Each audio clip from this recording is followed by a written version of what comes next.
Okay. So Nigel, I think we've got our esteemed cameraman sorted out. Yeah, it's looking good. So come on up. Well, let's go for a little bit of a walk. Okay. Where are we today? Well, we are in Madrid at a Fruit Attraction trade show, which is getting bigger and better every year, Max, I think. So myself and Ian, my esteemed cameraman, we've never actually been here before. Ian, we'll just stop here for a bit. We've never been here before. In comparison to Fruit Logistica, if anything, it seems family-like is the wrong expression, but it seems. Well, Fruit Logistica is 3,500 stands, 95,000 people. I think there's near on 1,000 here, but it seems more European. Yeah, well, I think it is more European, although it's now becoming extremely popular with the broader world market. I think it's because it's big, but it's not too big. You can get around the show reasonably quickly. You can go from number 10's show to number 1, and I think a lot of people here know each other quite well, so it is quite a family-friendly feeling. And obviously Madrid in October compared to Berlin in February, but... Well, yeah, although this year the weather is absolutely atrocious. I've been coming here, I think it's my 8th year, and this weather this year is, that's why I've got my jumper on. So we all know you, but just tell 10,000 odd people a little bit about Nigel Trood, please. Oh, well, I guess I'm the strange one because I came from the world of RedBull into produce, and worked with Fresca for 7 years, really great years.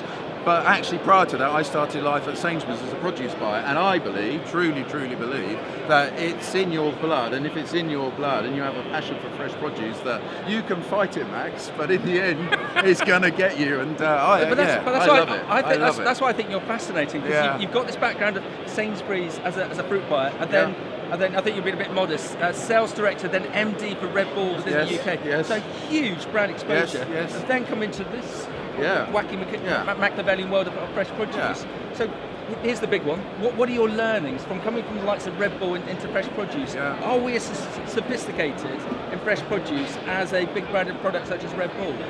No, but it's a different world market, isn't it? In that actually a lot of what you see in fresh produce is the fresh nature of the product, where brands it's not as easy to come through.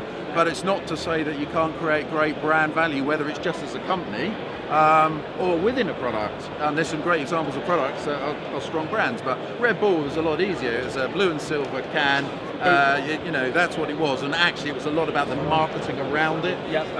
Produce is much more complicated. So do you think with produce, there's always this dilemma that growers and marketers, they don't make enough margin? Is having a brand the answer, or is there better ways of doing it just by being better growers and by having better relationship with your end customers? What's the answer? A bit of all that, isn't it? But innovation, and I know people use that, innovation is so important, but it truly is. So innovate as a company, innovate with the product, innovate with your customers, so always be restless, so always think about what can we do differently. And I know a lot of people will talk about, the values are really low, etc. I mean, that's been said for a long time, and it's true, so I wouldn't be dismissive of that at all. But I think, therefore, you've got to look at where can I add value in the market, what makes me, my business, my products different. And I think that's a lot of what Madrid will be about. They'll want to talk about product and variety, and can we improve quality, can we get the seasons different, etc.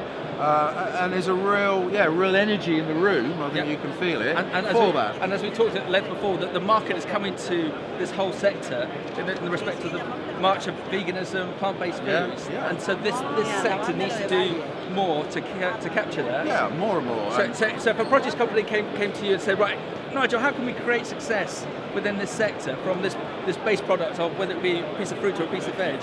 What would you say? What would your advice be? Well, I think first of all you want to understand what is it what do you want to achieve?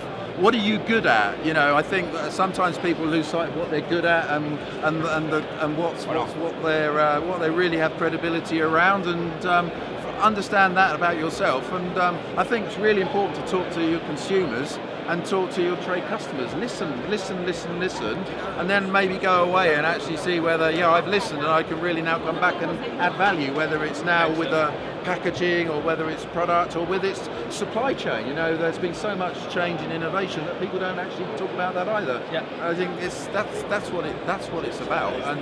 And now the world's got smaller, hasn't it, as well? There's so much great stuff happening all around the world, and I think, you know, I don't live in the UK anymore, Max. I live in Austria, and I kind of see things slightly differently. I miss the sophistication of the UK retailer. We don't quite have that in Austria. We're quite Aldi Hoffer eccentric. So I think it's going to be fascinating to see where this sector goes. I think it's going to be fascinating to see how you progress.